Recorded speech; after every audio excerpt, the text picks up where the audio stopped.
Hello everyone. हम लोग यहाँ जो है बात करने वाले हैं इंजीनियरिंग जियोलॉजी का पीवाईक्यू सॉल्यूशन के बारे में। ये पीवाईक्यू सॉल्यूशन हमारा जो है 2023 का रहेगा। ठीक। बीयू फोर्थ सेमेस्टर का क्वेश्चन पेपर है ये। और ये वीडियो का पार्ट 2 है। पार्ट 1 अगर आप नहीं देखें जरूर देखिए, उसमें आपको ऑब्जेक्टिव और कुछ इंपॉर्टेंट लॉन्ग क्वेश्चन मिल जाएगा। ठीक है, चलिए हम लोग वीडियो शुरू करते हैं। तो 1 to 4 आपको जो है किस में मिल जाएगा? क्वेश्चन 1 to 4 आपको ये मिल जाएगा पार्ट 1 में। ठीक है, ये है आपका पार्ट 2। बात समझ गए? चलिए, तो यहाँ से हम लोग देखते हैं हमारा जो क्वेश्चन पूछा हुआ है। क्वेश्चन हमसे क्या पूछ रहा है? कह रहा है कि discuss the objects and general methods of geological investigation for major engineering project. Major engineering project करने का मतलब हो गया इंजीनियरिंग प्रोजेक्ट, मतलब क्या हो गया? इसमें जो भी हमारा जैसे रोड हो गया, डैम हो गया, ठीक है, इस तरह का कुछ भी चीज जो हमारा बनता है, ठीक, तो उस चीज को बनाने समय हम लोग क्या क्या इन्वेस्टिगेशन मतलब जांच परख करेंगे? किसके बारे में? जियोलॉजिकल इन्वेस्टिगेशन क्या क्या करेंगे, मतलब जियोलॉजी से रिलेटेड कौन कौन सा जांच करेंगे। कोई भी इंजीनियरिंग प्रोजेक्ट, बड़ा प्रोजेक्ट जैसे रोड हो गया, पुल हो गया, डैम हो गया, ये सब बनाने में हम लोग क्या क्या चीज जांच करेंगे वही आपको लिखना है। ठीक है, तो इसमें सबसे पहले हमारा जो पहला पॉइंट है, तो ऑब्जेक्टिव्स। ऑब्जेक्टिव्स कहने का मतलब मकसद, क्या एम है हमारा। ठीक है, तो जियोलॉजिकल इन्वेस्टिगेशन में सबसे पहले हम लोग क्या करते हैं? Identify rock and soil types. कि हम लोग जहाँ पे कंस्ट्रक्शन करने वाले हैं, डैम, रोड, ब्रिज, कुछ भी चीज जो बनाने वाले हैं, वहाँ का सॉइल कैसा है, ठीक है, और रॉक कैसा है। दो चीज पे फोकस करेंगे कि रॉक कैसा है और दूसरा सॉइल कैसा है। ठीक है, ताकि हमारा जो फाउंडेशन को सुटेबिलिटी मिल सके, हम लोग जो भी फाउंडेशन बनाएंगे वो हमारा सुटेबल रहे। तो उसके लिए हम लोग दो चीज पे फोकस करेंगे। कौन कौन सा चीज पे? एक वहाँ का रॉक कैसा है, दूसरा वहाँ का सॉइल कैसा है, ये कौन सा सॉइल है। उसके बाद assess ground water condition for seepage risk. Seepage risk के लिए कि हमारा जो पानी रिस रहा है कि नहीं रिस रहा है, उसके लिए हम लोग वहाँ का ग्राउंड वाटर कंडीशन भी देखेंगे। बात समझ में आ रही है? उसके लिए हम लोग वहाँ का क्या देखेंगे सर? ग्राउंड वाटर कंडीशन देखेंगे। बात समझ में आ गई? ठीक है, तो चलिए अगला पॉइंट हमारा क्या हो जाएगा? Determine slope stability for road and dam safety. Road और डैम सेफ्टी के लिए स्लोप का स्टेबिलिटी भी हम लोग डिटरमाइन करेंगे। बात समझ में आ गई? चलिए, चौथा हमारा क्या है? Evaluate seismic risk for earthquake prone regions. Earthquake prone region मतलब जहां जहां हमारा भूकंप आने का चांस ज्यादा रहता है, तो उसमें हम लोग सेस्मिक रिस्क देखते हैं। सेस्मिक रिस्क में हम लोग पता करते हैं कि यहाँ पे कितना भूकंप आ सकता है, कितना मैग्नीट्यूड का भूकंप आएगा, कब कब आता है, वो सब चीज क्या क्या क्या पॉसिबिलिटीज है, क्या क्या बचा जा सकता है, वो सारा चीज अर्थक्वेक से रिलेटेड हम लोग यहाँ पे चेक करते हैं। बात समझ में आ गई? तो ये हमारा क्या था कि कुछ इन्वेस्टिगेशन जो है, अगर कोई बड़ा सा हम लोग प्रोजेक्ट बनाना चाहते हैं सिविल इंजीनियरिंग, तब हम लोग ये सब इन्वेस्टिगेशन करते हैं। आगे हमारा क्या है? Methods of geological investigation. ये जो हम लोग जियोलॉजिकल इन्वेस्टिगेशन करेंगे, मतलब वहाँ जियोलॉजी से रिलेटेड जो भी जांच करेंगे, उसके लिए हमारे पास क्या क्या मेथड है। अच्छा, एक और बात बताते हैं, ये जो सब्जेक्ट है ये आपका क्या है? थ्योरेटिकल सब्जेक्ट है। ठीक है, इसमें न्यूमेरिकल वगैरह है नहीं। ठीक, तो इसलिए हम आंसर बहुत लंबा चौड़ा नहीं लिखे, सिर्फ हम आपको आंसर में क्या बताए हुए हैं? इंपॉर्टेंट पॉइंट्स बताए हुए हैं, ताकि आप इस पॉइंट्स को समझ के जाइए और अपने लैंग्वेज में एग्जाम में आंसर बना के लिखिए। बात समझ में आ रही है? हम जो है सिर्फ इंपॉर्टेंट पॉइंट लिखें, डिटेल में लिखेंगे फिर लेक्चर बोरिंग लगने लगेगा, फिर आपको भी समझ में नहीं आएगा, कोई फायदा नहीं। तो इसलिए सिर्फ और सिर्फ हम इंपॉर्टेंट पॉइंट्स मेंशन कर रहे हैं, ताकि आप जाइए और खुद से अपना देख के आइए। बात समझ में आ गई? Methods of geological investigation. Geological investigation का क्या क्या मेथड है? पहला, सबसे पहला मेथड है हमारा surface mapping. Identifies rock types and structure. Surface mapping हमारा क्या करता है? सबसे पहले हम लोग सरफेस मैपिंग करते हैं, यानी कि जो भी हमारा सरफेस है, जहाँ पे हमारा कंस्ट्रक्शन होने वाला है, उसका सतह को हम लोग जांच परख करते हैं। और हम लोग क्या देखते हैं? रॉक का टाइप्स देखते हैं और स्ट्रक्चर का टाइप्स आइडेंटिफाई करते हैं। दूसरा हमारा क्या है? Drilling and boring. ड्रिलिंग और बोरिंग में हम लोग क्या करते हैं? Collects rock and soil sample. Rock और सॉइल सैंपल वहां से हम लोग जो है कलेक्ट करते हैं। बात समझ में आ गई? ड्रिलिंग और बोरिंग का काम करते हैं, उसमें हम लोग रॉक और सॉइल सैंपल कलेक्ट करते हैं। तीसरा हमारा क्या है? जियो फिजिकल सर्वे। जियो फिजिकल सर्वे में हम लोग क्या करते हैं? सेस्मिक और इलेक्ट्रिकल मेथड का इस्तेमाल करते हैं। जियो फिजिकल सर्वे में हम लोग सेस्मिक और इलेक्ट्रिकल मेथड का इस्तेमाल करते हैं। लेबोरेटरी टेस्ट वगैरह भी करते हैं हम लोग। डिटरमाइंस फिजिकल और केमिकल प्रॉपर्टीज। लेबोरेटरी टेस्ट वगैरह भी करते हैं, जिससे हम लोग को फिजिकल और केमिकल प्रॉपर्टीज देखने को मिलता है। बात समझ में आ गई? Right an essay on soil erosion causes and control. आपको जो है सॉइल इरोजन पे ऐसे लिखना है, उसका कारण भी बताना है और उसको कंट्रोल कैसे करेंगे वो तीनों चीज बताना है। तो हम डिटेल में ऐसे लिख के नहीं दिखाएंगे आपको, हम इंपॉर्टेंट पॉइंट बता देते हैं बस। ठीक है, हमारा जो भी इंपॉर्टेंट पॉइंट्स है वो आपको हम बता देंगे, आप उसका इस्तेमाल करते हुए अगर एग्जाम में क्वेश्चन आ गया तो उसका इस्तेमाल करते हुए आप लिखिएगा। ठीक है, सॉइल इरोजन कौन नहीं जानता है? सॉइल इरोजन हर कोई जानता होगा, इंजीनियरिंग स्टूडेंट है, खासकर सिविल का स्टूडेंट है तो सॉइल इरोजन जरूर जानता होगा। सॉइल इरोजन मतलब क्या होता है? सॉइल मतलब हो गया मिट्टी, इरोजन मतलब कटना, मिट्टी का कटना या बहना जो भी है। ठीक है, तो उसका क्या कारण है, उसको कंट्रोल कैसे किया जा सकता है? सबसे पहले हम लोग कॉज पढ़ते हैं सॉइल इरोजन का। तो सॉइल इरोजन होता है हमारा वाटर इरोजन की वजह से, जैसे कि आपका अगर बारिश हुआ, नदी हुआ, फ्लड वगैरह आता है, बाढ़ वगैरह आ गया, तो उससे हमारा जो है मिट्टी कट के बह जाता है। तो सबसे पहला हमारा पानी की वजह से मिट्टी कटता है, या अगर बहुत तेज बारिश हुआ या फिर नदी में तेज पानी चल रहा है, ठीक है, बाढ़ उड़ आ गया, तो उससे हमारा मिट्टी कटता है। सॉइल इरोजन मतलब क्या है? मिट्टी का कटना। चलिए अगला हमारा क्या है? Wind erosion. विंड इरोजन में हमारा जो स्ट्रॉन्ग विंड्स मूव करता है, रिमूव करता है टॉप सॉइल को। अगर आपका बहुत तेज हवा चल रहा है, सॉइल इरोजन मतलब क्या? मिट्टी का कटना। तो अगर मान के चलो यहाँ पे मिट्टी का ढेर है और हवा चलेगा तो यहाँ से मिट्टी हमारा क्या होगा? कट के चला जाएगा। हवा के सहारे जो है ये मिट्टी हमारा क्या करेगा? उड़ के चला जाएगा, यानी कि मिट्टी एक तरह से क्या हो रहा है? कट रहा है। तो विंड यानी हवा की वजह से भी हमारा क्या होता है? ऊपर का मिट्टी कटता है, वो भी एक तरह का क्या है? सॉइल इरोजन है। चलिए अगला हमारा क्या है? डिफॉरेस्टेशन। अगर आप पेड़ काटिएगा, कटिंग ट्रीज की वजह से आपका क्या होता है? सॉइल का बाइंडिंग खत्म होता है। पेड़ का जड़ क्या करता है? मिट्टी को पकड़ के रखता है। ठीक है, तो अगर आप पेड़ काटिएगा तो सॉइल का बाइंडिंग खत्म होगा, उससे आपका क्या होगा? इरोजन बढ़ता है। बात समझ में आ गई? Over grazing.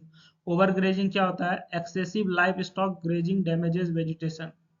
ठीक है, एक्सेसिव लाइफ स्टॉक ग्रेजिंग की वजह से, मतलब अगर जानवर जो है ज्यादा से ज्यादा पेड़ पौधा खाना शुरू कर देगा, तब तो फिर आपका क्या होगा? एक्सेसिव ग्रेजिंग की वजह से आपका क्या होगा? पेड़ पौधा खत्म हो जाएगा, मिट्टी पे पकड़ बनेगा नहीं, तो फिर मिट्टी कटेगा। कंस्ट्रक्शन एक्टिविटीज, हाँ ये बहुत खतरनाक चीज है भैया। अभी के समय में जो है हमारा रोड बन रहा है, बिल्डिंग बन रहा है, जिससे कि हमारा सॉइल स्टेबिलिटी क्या होता है? डिस्टर्ब होता है। हम लोग जो है जनरली पेड़ पौधा काट देते हैं, फिर मिट्टी भी ऑटोमेटिक कटने लगता है। बात समझ में आ रही है? तो ये सब मेन कारण है हमारा किसका? सॉइल इरोजन यानी मिट्टी कटने का। कौन कौन सा है? वाटर इरोजन मतलब पानी के साथ बह जाता है, विंड इरोजन हवा के साथ उड़ जाता है ऊपर का मिट्टी, डिफोरेस्टेशन पेड़ काटने से भी हमारा मिट्टी कटता है, क्योंकि पेड़ का जड़ क्या करता है? मिट्टी को पकड़ के रखता है। ओवर ग्रेजिंग, बहुत ज्यादा जानवर उसको खाता पीता है, या फिर इंसान भी जो है उससे बहुत ज्यादा प्रकृति से बहुत कुछ लेता है, तो पेड़ खत्म होता है, जिस वजह से हमारा जो है वेजिटेशन डैमेज हो रहा है। कंस्ट्रक्शन एक्टिविटीज, हम लोग जो है क्या करते हैं? कंस्ट्रक्शन करते समय पेड़ पौधा काटते हैं, तो जिससे हमारा सॉइल का स्टेबिलिटी खराब होता है, तो मिट्टी कटता है। बात समझ में आ रही है? तो इस तरह का बहुत सारा प्रॉब्लम है सॉइल इरोजन का। चलिए अब हम लोग इसका कंट्रोल मेजर का बात करते हैं। हम लोग को क्या चाहिए कि as a engineer, good civil engineer, हम लोग को क्या चाहिए? Control measure. इसको कंट्रोल कैसे किया जा सकता है? तो कंट्रोल करने का हमारे पास जो सबसे बढ़िया मेथड है वो क्या है? एफोरेस्टेशन। सबसे पहला और सबसे बढ़िया मेथड है एफोरेस्टेशन। मतलब आप पेड़ लगाइए, planting trees to hold soil in place. ठीक है, planting trees to hold soil in place. Soil को अपने जगह पे पकड़ के रखने के लिए आपको क्या करना पड़ेगा? पेड़ लगाना पड़ेगा। दूसरा क्या है? Contour ploughing. Ploughing along contours to reduce run off. ठीक है, प्लविंग मतलब क्या होता है? इसका मतलब होता है हल चलाना या फिर जोतना। खेत को जब आप जोतते हैं कहाँ पे? कंटूर के अलोंग। ठीक है, ताकि हमारा क्या हो? रन ऑफ रिड्यूस हो सके। ठीक ना, रन ऑफ रिड्यूस हो सके मतलब जैसे कि आपका देखिए, ये हमारा क्या ग्राउंड है। जब हमारा बारिश का पानी आके गिरता है इस पे, ठीक, तो जब हमारा बारिश का पानी इस पे आके गिरता है तो कुछ पानी हमारा जो है धरती के अंदर चला जाता है। बात समझ में आ रही है? कुछ पानी हमारा धरती के अंदर चला जाता है, उसको हम लोग इनफिल्ट्रेशन कहते हैं। और जो पानी धरती के अंदर नहीं जाता है वो हमारा क्या होता है? यहीं से जो है धरती के ऊपर ऊपर बहने लगता है और ये नदी नाला सब में चला जाता है, इसको हम लोग रन ऑफ कहते हैं।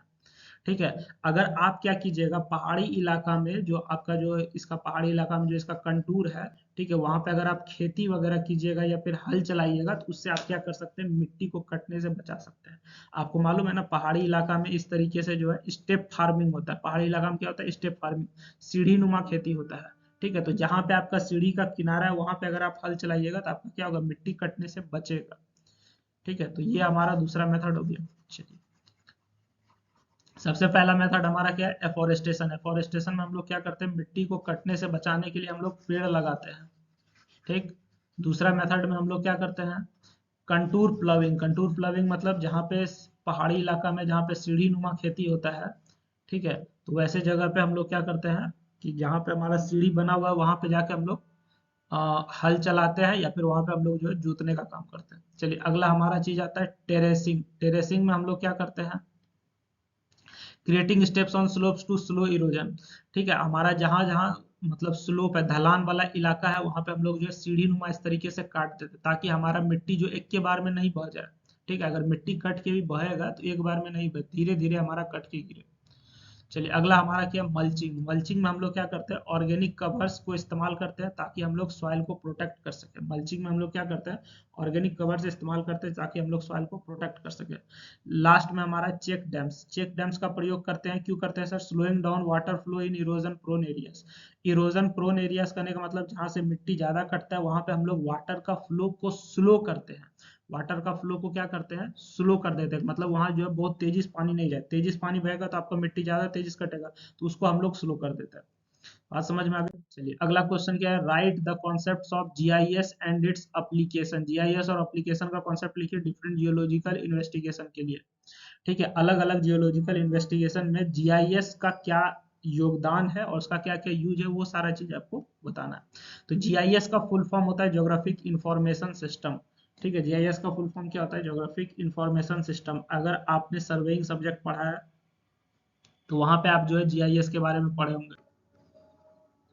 जीआईएस हमारा क्या है, एक तरह का टेक्नोलॉजी है for capturing analysing and visualising spatial data. ठीक है, स्पेस की मदद से, ठीक ना, जो हमारा स्पेस की मदद से जो भी हमको डाटा निकालना है उसको निकालने के लिए हम लोग जो है जीआईएस का प्रयोग करते हैं। ठीक है, जैसे कि मान के चलो कोई जमीन हमारा ऊपर से देखेंगे तो कैसा दिखेगा। ठीक है, या फिर कोई ऐसा जमीन जहां पे हम नहीं जा सकते उसके बारे में हमको जानकारी लेना है, वहाँ का वातावरण कैसा है, कितना पेड़ पौधा है, क्या क्या चीज बना हुआ है, तो सब के लिए हम लोग किस चीज का प्रयोग करते हैं, जीआईएस का प्रयोग करते हैं। ठीक है, यानी कि स्पेशियल डाटा का हम लोग को विजुअलाइजेशन चाहिए, उसको हम लोग बिना गए या फिर इमेजिन करके अगर देखना चाहते हैं कि वहाँ का माहौल कैसा है। ठीक है, उसके लिए हम लोग क्या करते हैं, जीआईएस का प्रयोग करते हैं। तो जीआईएस एक तरह का टेक्नोलॉजी है जिससे हम लोग कैप्चर करते हैं, एनालाइज करते हैं और विजुअलाइज करते हैं स्पेशल डाटा को। ठीक, ये हमारा किस में मदद करता है, जियोलॉजिकल मैपिंग में मदद करता है, रिसोर्स मैनेजमेंट में और हजार्ड असेसमेंट में। ये तो आप जीआईएस के बारे में एक छोटा सा बात जान गए। अब इसका जियोलॉजिकल इन्वेस्टिगेशन, हम लोग चूंकि जियोलॉजी सब्जेक्ट को डील कर रहे हैं तो उसमें इसका क्या योगदान है। Application in geological investigation, geological investigation में इसका क्या क्या एप्लीकेशन है। दूसरा, पहला हमारा क्या है, geological mapping, identifies rock formation, rock formation को क्या करता है, आइडेंटिफाई करता है। ठीक है, जियोलॉजिकल मैपिंग इसमें हमारा क्या करता है, identifies rock formation, rock formation को क्या करता है, आइडेंटिफाई करता है। दूसरा हमारा क्या, लैंडस्लाइड प्रेडिक्शन। लैंडस्लाइड प्रेडिक्शन मतलब कहीं पे हमारा जो है लैंडस्लाइड आने वाला है। लैंडस्लाइड आप समझते हैं, पहाड़ी इलाका में हमारा क्या होता है कि जब कभी कभी हमारा क्या होता है, पूरा का पूरा इस तरह से मान के चलो पूरा पूरा मिट्टी कट के जमीन पे आ जाता है, उसको हम लोग क्या कहते हैं, लैंडस्लाइड कहते हैं। ठीक, तो हमारा जो है स्लोप ऑफ स्टेबिलिटी बताता है और लैंडस्लाइड के बारे में बताता है कि यहाँ पे अब लैंडस्लाइड आएगा कि नहीं आएगा, मिट्टी कट के गिरेगा कि नहीं गिरेगा, तो वो सब बताता है ये। ठीक है, तीसरा हमारा क्या, ground water analysis. Ground water analysis में ये क्या करता है, वाटर का अवेलेबिलिटी मॉनिटर करता है, मतलब कितना पानी है, कितना गहराई पे पानी, वो सारा चीज बताता है।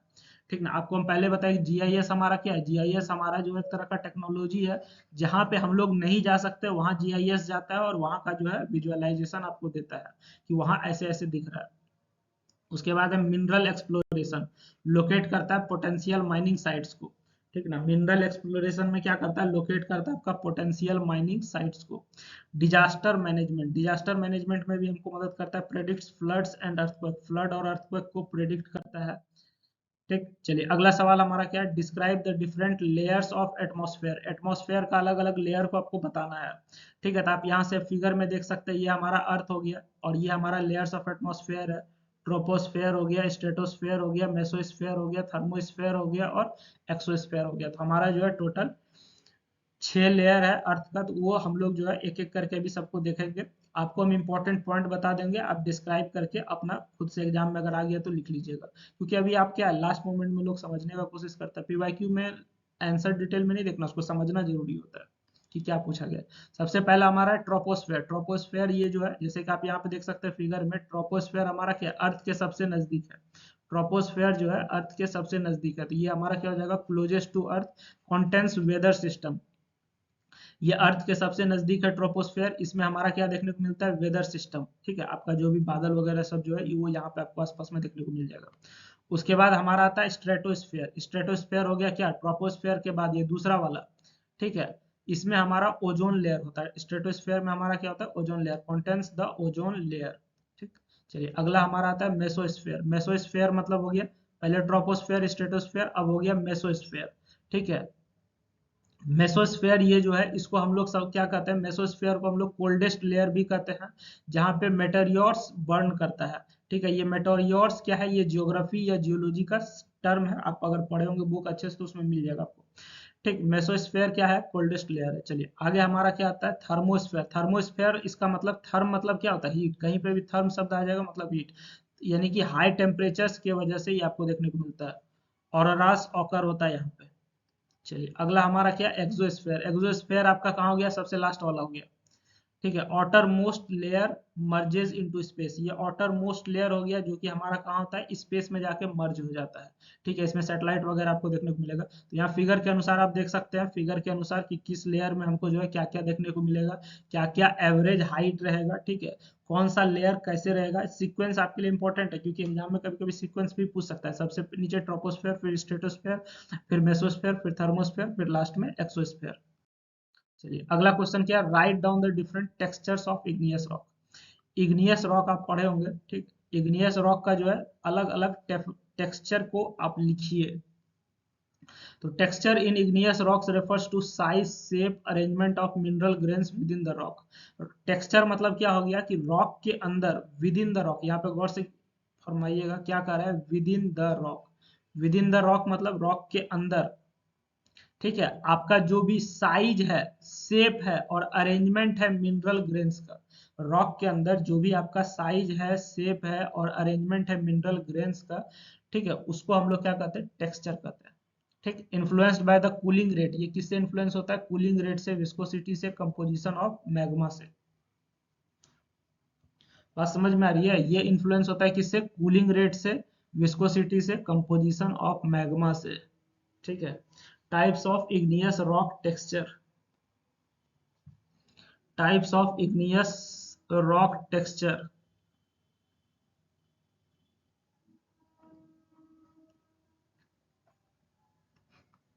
फानारेटिक टेक्सचर, ठीक है। सबसे पहला हमारा जो कैटेगरी इसमें क्या है, फानारेटिक टेक्सचर। फानारेटिक टेक्सचर क्या होता है, कोर्स ग्रेन टेक्सचर होता है जिसमें कि लार्ज विजिबल क्रिस्टल होता है। फानारेटिक टेक्सचर में कोर्स ग्रेन, कोर्स मतलब हो गया बड़ा साइज का होता है, कोर्स मतलब क्या हो गया, बड़ा साइज, इसका उल्टा होता है फाइन, ठीक है। तो हमारा जो इसमें कोर्स ग्रेन स्ट्रक्चर होता है मतलब बड़ा बड़ा साइज का स्ट्रक्चर होता है, विजिबल क्रिस्टल की तरह दिखेगा आपको। दूसरा हमारा इसमें क्या कहता है, forms due to slow cooling. ये किससे बनता है, फेनोलिटिक टेक्सचर स्लो कूलिंग की वजह से बनता है, किस चीज का, मैग्मा का, जो कि अर्थ के अंदर पाया जाता है। बात समझ में आ रही है। चलिए अब यहाँ से हम लोग आगे बढ़ते हैं।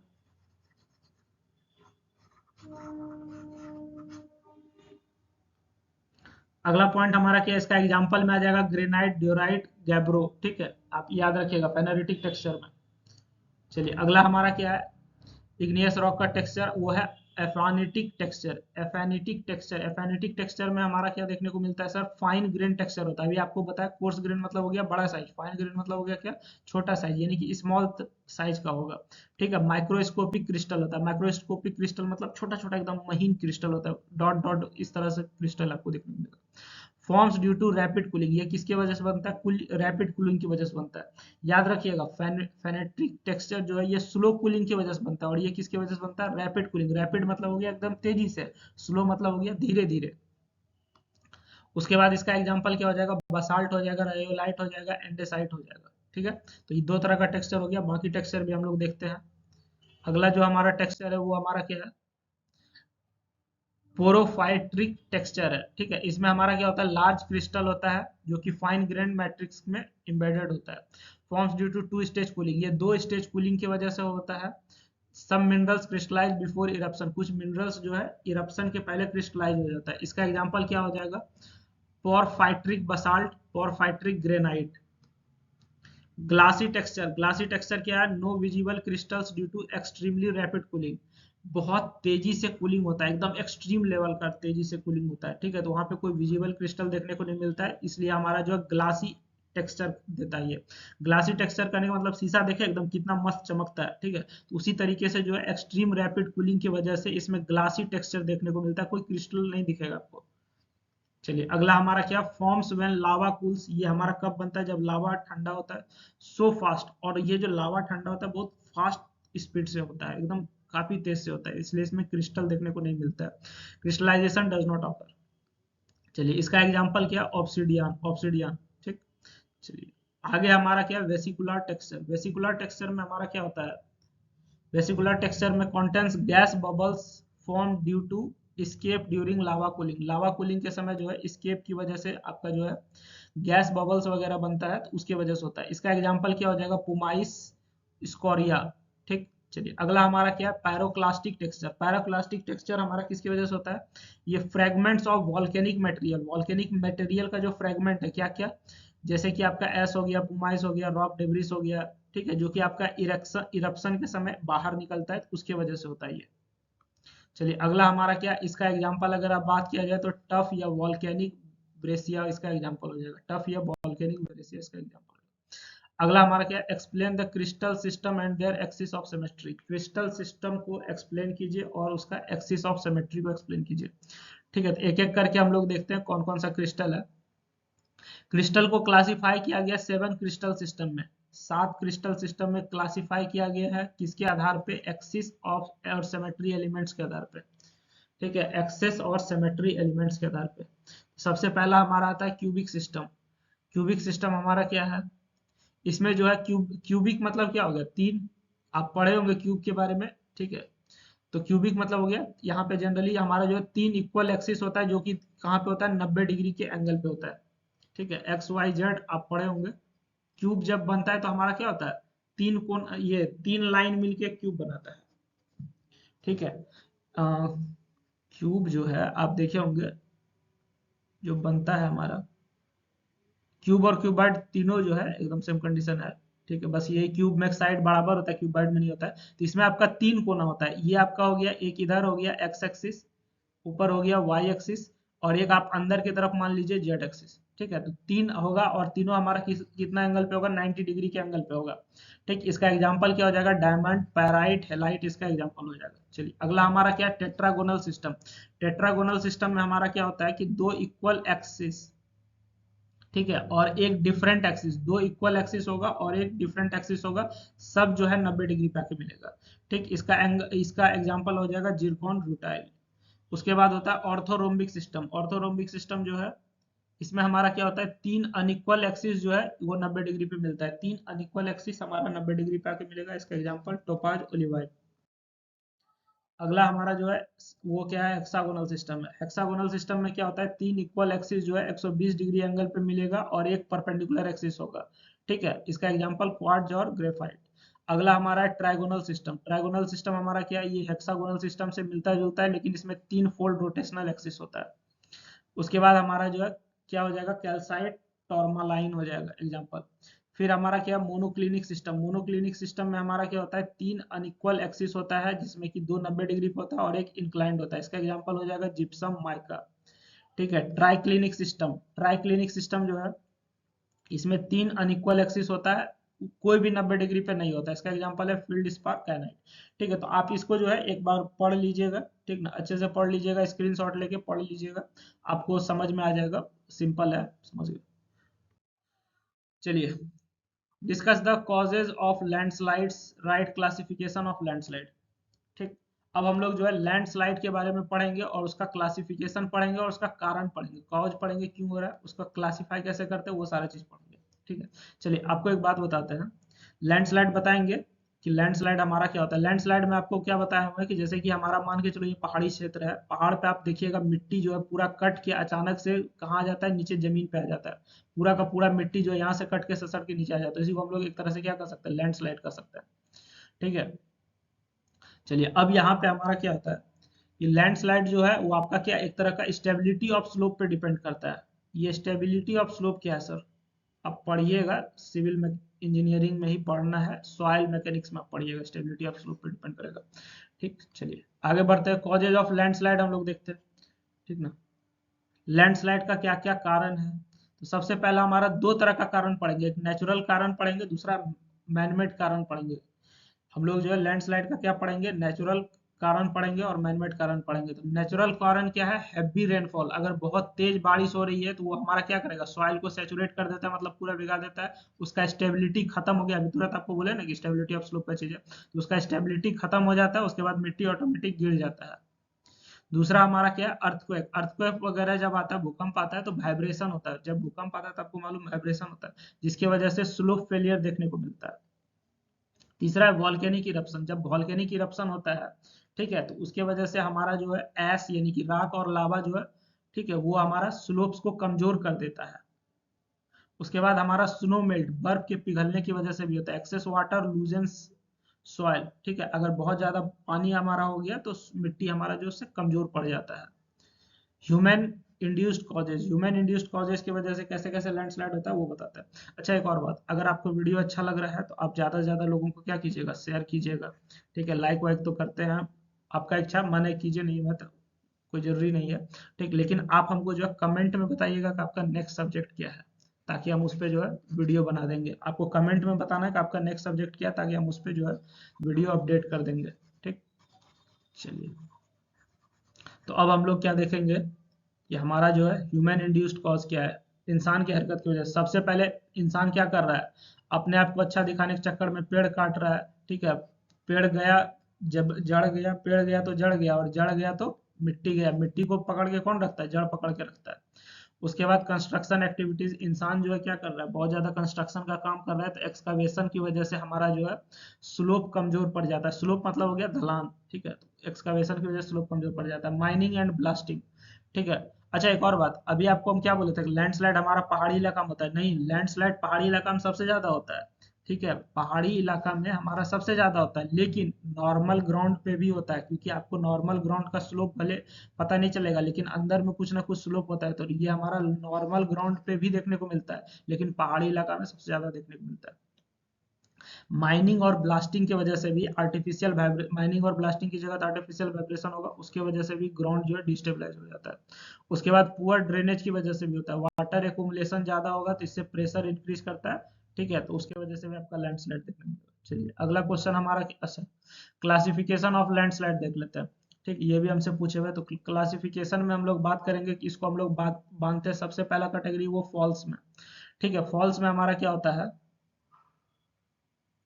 रॉक्स और debris fall freely due to gravity. Debris मतलब होता है ईटा पत्थर का जो टुकड़ा है, ठीक है, तो इसमें पहाड़ या पत्थर उतर का जो भी टुकड़ा है वो आपका ग्रेविटी की वजह से गिरता है, ठीक, इसका एग्जांपल हो जाएगा रॉक फॉल, डेब्रिस फॉल, ये भी एक तरह का लैंडस्लाइड है। चलिए, दूसरा हमारा क्या है, स्लाइड्स होता है। स्लाइड्स मतलब क्या होता है, ससरना, ठीक है। स्लाइड्स में हमारा क्या होता है, एक होता है ट्रांसलेशनल स्लाइड, जिसमें कि movement along the flat surface, एक फ्लैट सरफेस के अलोंग जो है मूवमेंट हो जाता है। रोटेशनल स्लाइड होता है जिसमें कि movement along the curve surface, अगर गोल गोल घूमते घूमते गिरता है नीचे तो वो हमारा हो गया रोटेशनल स्लाइड, ठीक है। ट्रांसलेशन मतलब एक के बार में ससड़ के पूरा का पूरा मिट्टी जो है नीचे गिर गया, वो हो गया ट्रांसलेशनल स्लाइड। अगला हमारा क्या है, फ्लोज, ठीक है, ये फॉल्स अलग है, फ्लोज अलग है, देख लीजिएगा। फ्लोज में हमारा क्या होता है, एक होता है डेब्रिस फ्लो। डेब्रिस फ्लो में हमारा क्या होता है, fast moving of mud rocks and water. Earth flow होता है, अर्थ फ्लो में slow viscous movement of saturated soil, saturated soil का स्लो विस्कस मूवमेंट होता है। उसके बाद होता है एक लहर, वॉल्केनिक मड फ्लो होता है इसमें। क्रिप का अगर बात किया जाए तो क्रिप में हमारा क्या होता है, slow imperceptible movements of soil down a slope, ठीक। चलिए, उसके बाद हमारा आता है लेटरल स्प्रेड। लेटरल स्प्रेड में क्या होता है, ये हमारा कहाँ देखने को मिलता है, लूज वाटर सैचुरेटेड ग्राउंड में देखने को मिलता है, ऑफन ट्रिगर्ड बाय अर्थक्वेक। जिसको कौन ट्रिगर करता है, अर्थक्वेक ट्रिगर करता है, ठीक है। चलिए, यहाँ से आगे बढ़ते हैं हम लोग। Right short notes on any two of the following. आपको किसी दो पे क्या करना होता है, शॉर्ट नोट्स लिखना है आपको, मतलब चार ऑप्शन दिया हुआ है। चलिए, अगला हम लोग देखते हैं इसमें हमारा क्या है, चार में से दो लिखना है। तो सबसे पहला हमारा आता है एक्विफर, ठीक है। एक्विफर हमारा क्या होता है, an aquifer is a water bearing layer of permeable rock और sediment that stores and transmits ground water, ठीक है। एक्विफर एक क्या होता है, वाटर बियरिंग लेयर है, किस चीज का, परमिएबल रॉक का या फिर सेडिमेंट का, जो कि स्टोर करता है, ट्रांसमिट्स ग्राउंड वाटर, ठीक है, ग्राउंड वाटर को ट्रांसमिट करता है और स्टोर वगैरह का काम करता है, एक तरह का परमिएबल रॉक का लेयर है, ठीक। चलिए, आगे बढ़ते हैं हम लोग। इसका एक्विफर दो तरह का होता है, एक होता है कॉन्फाइंड एक्वीफर, एक होता है अनकॉन्फाइंड। कॉन्फाइंड मतलब जिसको कि पकड़ के रखा गया, उसको दाब के रखा गया है, ठीक है। तो trapped between impermeable layer, impermeable layer मतलब जिससे कि ऊपर से हमारा पानी पास नहीं कर सकता, ऊपर नीचे से हमारा क्या होगा, पानी पास नहीं करेगा, उसके बीच में अगर आपका एक्वीफर दबा, उसको हम लोग क्या कहेंगे, कॉन्फाइंड एक्वीफर कहते हैं, ठीक है। कॉन्फाइंड एक्वीफर में क्या हो जाएगा, पानी ना ऊपर पास करेगा ना नीचे पास करेगा। बात समझ में आ गई? चलिए, ठीक है। अच्छा, उसके बाद अनकन्फाइंड एक्वीफर है, इसमें हमारा क्या होता है, ये सरफेस इन्फिल्ट्रेशन के लिए ओपन होता है, इसमें हमारा पानी आ सकता है, मतलब यहाँ पे जो है, जहाँ पे हमारा एक्वीफर होगा, जैसे कि मान के चलो ये हमारा क्या है, एक्वीफर होगा, उसमें हमारा जो है पानी जो है आसानी से आ भी सकता है और जा भी सकता है, मतलब वो ओपन होता है। बात समझ में आ रही है? ठीक है, चलिए अगला हम लोग देखते हैं, meandering and oxbow lake, meandering और ऑक्सबो लेक, ठीक है। मियंडरिंग हमारा क्या होता है, मियंडरिंग करने का मतलब हो गया क्या, river meander in a curve is a curve bend in river's path caused by erosion और and deposition on the inner bank. मान के चलो हमारा जो है, आप देखे होंगे नदी जब भी बहता है तो वो सीधा नहीं बहता है, क्या होता है, जब भी हमारा नदी बहता है, एक मिनट दिखा रहा हूं आपको,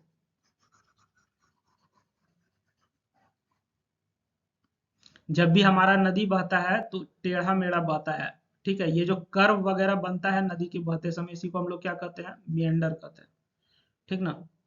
तो रिवर मियंडर हमारा क्या होता है, एक तक कर्व बेंड होता है रिवर के पाथ में, ठीक है, और ये किसके वजह से होता है, इरोजन की वजह से होता है, ठीक। Common in mature river stages, mature river stages करने का मतलब क्या हो गया कि जो नदी बहुत ज्यादा पुराना है, ठीक है, तो उसमें ये सब चीज ज्यादा देखने को मिलता है, नदी का रास्ता बदल जाता है, उसमें जो कर्व अलग अलग शेप का देखने को मिलता है, ठीक है। तो ये आपका क्या हो गया, एक तरह का कर्व बेंड हो गया, जो कि कहाँ देखा जाता है, नदी में, उसी को हम लोग मियंडरिंग कहते हैं, ठीक। ऑक्सबो लेक, ऑक्सबो लेक हमारा क्या हो जाएगा, forms when A meander is cut off from the river, oxbow lake हमारा जो है कहाँ देखने को मिलता है, जब एक मियंडर जो है कट ऑफ होता है कहाँ से, एक रिवर से, ठीक है, जिससे हमारा जो क्रेसेंट शेप्ड लेक बनता है। एग्जांपल इसका क्या हो जाएगा, lakes along the Ganga rivers in India, Ganga river के अलोंग जो भी हमारा लेक है, झील है, वहां पे आपको ऑक्सबो लेक देखने को मिल जाएगा। चलिए आगे बढ़ते हैं हम लोग, इनलाइनर्स एंड आउटलाइनर्स, इनलाइनर्स आउटलाइनर्स, आउटलाइनर्स क्या होता है, आइए देखते हैं। इनलाइनर हमारा क्या होता है, एक older rock formation surrounded by younger rock formation, एक पुराना रॉक फॉर्मेशन है, उसको कौन सराउंड कर रहा है, यंगर रॉक फॉर्मेशन सराउंड कर रहा है, उसको हम लोग इनलाइनर कहते हैं। आउटलाइनर क्या होता है, एक यंगर रॉक फॉर्मेशन है completely surrounded by older rock formation, ठीक है। अगर हमारा जो है अंदर ओल्ड है और बाहर हमारा क्या है, यंग है, हमारा, एक मिनट, अगर हमारा अंदर में ओल्ड रॉक है और बाहर हमारा क्या है, यंग इसको घेरे हुए है, तो इसको हम लोग क्या कहते हैं, इसको हम लोग इनलाइनर कहते हैं,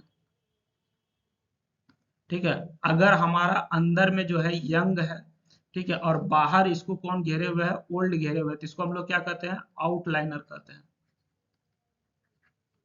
बात समझ में आ गई? ठीक है, ये जनरली फाउंड किया जाता है किसमें, एरोडेड सेडिमेंट्री बेसिन में फाउंड किया जाता है।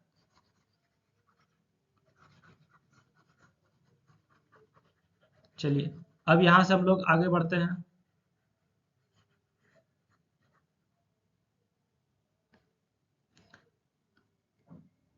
सिल्स एंड डाइक्स। सिल हमारा क्या होता है, एक तरह का horizontal igneous intrusion between sedimentary layers, sedimentary layers के बीच में जो है एक तरह का हॉरिजॉन्टल इग्नियस इंट्रूशन है, ठीक है। इसका एग्जांपल आपको कहाँ देखने को मिलेगा, ग्रेट व्हाइट सील जो कि यूके में है, ठीक, ग्रेट व्हाइट सील जो कि कहाँ पे है, हमारा यूके में है, sorry, great great win seal जो कि हमारे यूके में है, बोलने में कंफ्यूजन हो जाता है कभी कभी। उसके बाद हमारा आता है लास्ट में डाइक। डाइक क्या होता है, एक तरह का वर्टिकल या स्टीपी इंक्लाइंड इग्नियस इंट्रूशन है, जो कि कटिंग अक्रॉस रॉक लेयर्स, ठीक। इसका एग्जांपल क्या हो जाएगा, ब्लैक कैनन डाइक्स जो कि हमारा यूएसए में देखने को मिलता है, ठीक है। तो ये आपका कुछ बेसिक टर्म है, इसको आप ध्यान से पढ़ लीजिएगा एक बार, तो आपको क्लियर हो जाएगा। बाकी कोई डाउट होगा तो आप हमसे कमेंट सेक्शन में पूछ लीजिएगा। आप हमारा जो बाकी का वीडियो जरूर देखिएगा, अगर आप पार्ट 1 नहीं देखे हैं तो देख लीजिए, वीडियो अच्छा लग रहा है तो ज़्यादा से ज़्यादा फ्रेंड्स को शेयर कीजिए, सबका भला हो सके, है कि नहीं। अगर कोई आपकी वजह से पास करता है तो आपको भी दुआ लगेगा, ठीक है। और कोई भी तरह का डाउट है तो आप हमसे कमेंट सेक्शन में पूछिए, कुछ ऊपर नीचे गलत दिख रहा हो तो वो भी आप हमको बता सकते हैं, कोई दिक्कत नहीं। कभी कभी टाइपिंग एरर हो जाता है या कुछ बोलते बोलते फ्लो में कुछ कुछ गलत भी हो जाता है, ठीक है। तो आपको जो भी इशू आप हमको बता सकते हैं। वीडियो अच्छा लगता है तो लाइक कीजिए, कमेंट कीजिए, ज़्यादा से ज़्यादा को शेयर कीजिए, है कि नहीं। और आप हमको नेक्स्ट सब्जेक्ट कौन सा है एग्जाम, वो भी आप हमको कमेंट में बता सकते हैं, ठीक है। चलिए, thank you everyone, I hope कि आपका एग्जाम अच्छा जाए, समझ गए। Good luck for your exam.